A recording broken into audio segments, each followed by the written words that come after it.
欢迎来到卢叔讲经典，一句经典道尽人生，读懂变化，看清人生。大家有没有在夜深人静的时候突然想到一个问题，为什么会来到这个世界？有一天我又会去哪里？当我们看到身边的长辈逐渐老去，步履蹒跚，当我们在新闻里看到意外的发生，生命的消逝，当我们自己身体不适，感受到疼痛的滋味，当亲人离世，留下无尽的思念，这些时刻，生老病死这四个字就会从遥远的书本里重重地压在我们心上。佛陀当年身为太子，住在华丽的宫殿里，享受着世间的荣华富贵，但他走出城门，见到了老人的衰老，病人的痛苦，死者的凄凉，那一刻他深受震动。他意识到，无论你现在多么年轻、健康、富有、尊贵，生老病死这四座大山，没有人能躲得过去。这是他走上修行之路的起点，也是佛法要解决的根本问题。古人说，人生70古来稀，10年少小，10年老弱，中间50年又分昼夜，算下来能真正清醒着、健康着活着的日子，其实少得可怜。这段话听起来有些伤感，但它提醒我们，生命短暂而珍贵，生老病死不是遥远的故事，而是正在发生的现实。我们平常总是很忙，忙着赚钱，忙着应酬，忙着计较得失。我们用忙碌来逃避思考，假装这些问题离自己很远。但逃避不等于不存在。就像一个房间里有一头大象，我们却假装看不见它，每天绕着它走。这头大象就是生老病死，你绕得了一时，绕不了一世。总有一天，它会转过身来，直视着你。那时你在手忙脚乱，往往就来不及了。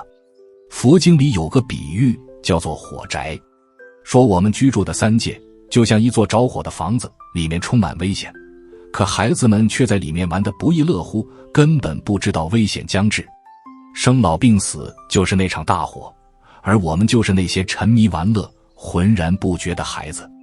不去想，不等于它不存在；不去准备，等到它突然来临时，我们只会充满恐惧、痛苦和无奈。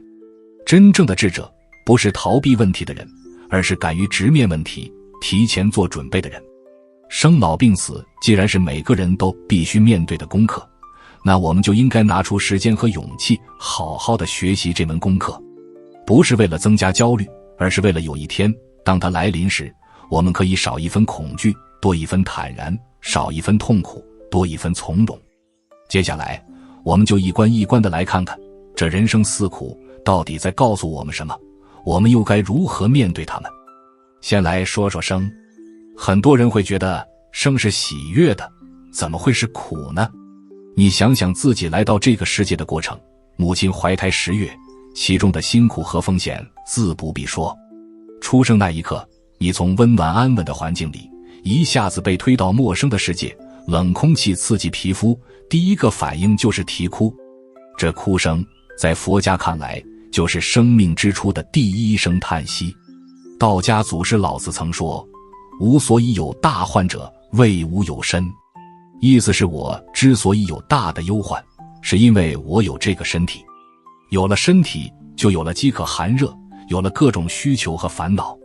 生是来到人间，也是承受苦的开始。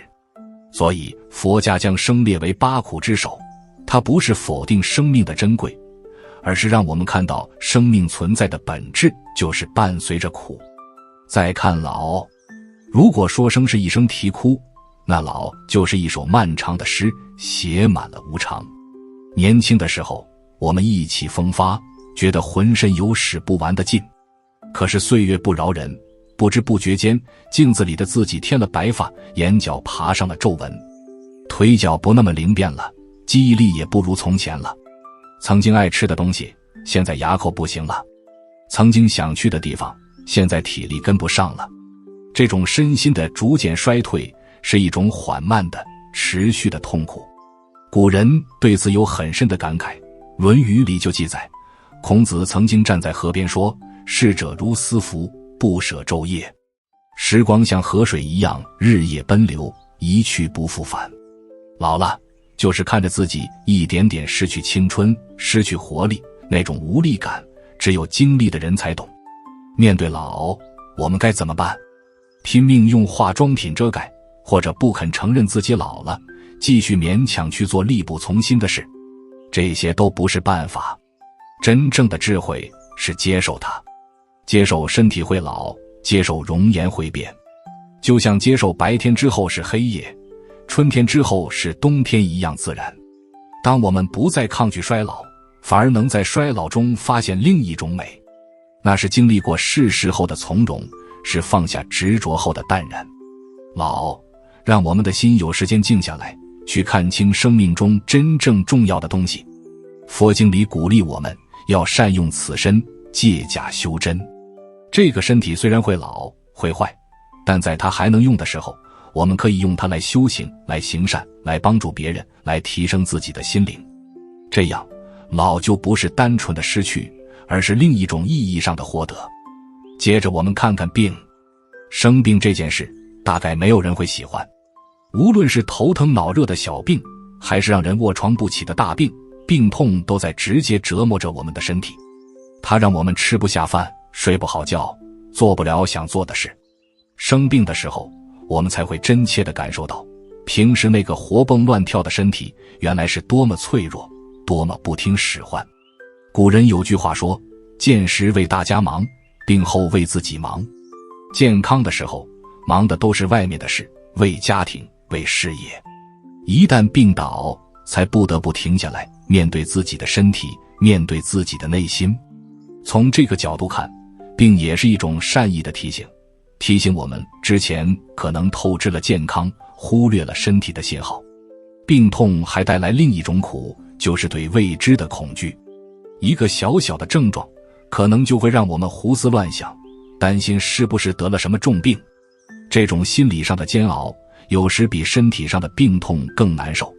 那么，面对病，佛法能给我们什么启示呢？佛家认为，身体是四大假合，因缘所生。既然是因缘和合，就必然会有变化，有消散。生病，就是身体这个因缘组合在发出调整的信号。我们当然要积极治疗，好好调理，但同时也要学会接受病痛的存在，不把它当成敌人去对抗。试着与病痛共存，观察它，但不被它完全控制。佛经里教导我们，病是从业生，也是从心起。这不是说生病是活该，而是提醒我们要保持一颗平静的心。心若乱了，病就会加重；心若安定，病就少了依附的力量。最后，我们来说说最深重的恐惧，也就是死。死亡是所有生命共同的终点，不管你是帝王将相，还是平民百姓，最后都免不了那一日。我们害怕死，害怕失去所爱的一切，害怕那个未知的黑暗，害怕与亲人永别。这种恐惧根植在每个人的内心深处。但死亡真的就是一切的终结吗？佛家告诉我们，不是的。佛经里说，生死相续，轮回不息。死亡只是这一期生命的结束，是灵魂换了一件衣服，准备开始下一段旅程。就像白天结束，夜晚来临，第二天太阳又会升起。如果我们能理解这一点，对死亡的恐惧就会大大减少。庄子在他妻子去世时，不但不哭，反而鼓盆而歌。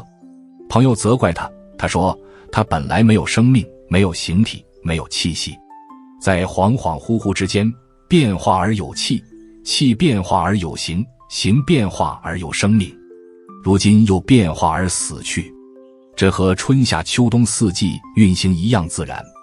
他静静地在天地这个大屋子里睡觉，我却还在旁边哇哇地哭，这不是太不通达命运的道理了吗？庄子的豁达不是无情，而是看透了生死的本质，知道死不过是回到来处，是另一种形态的休息。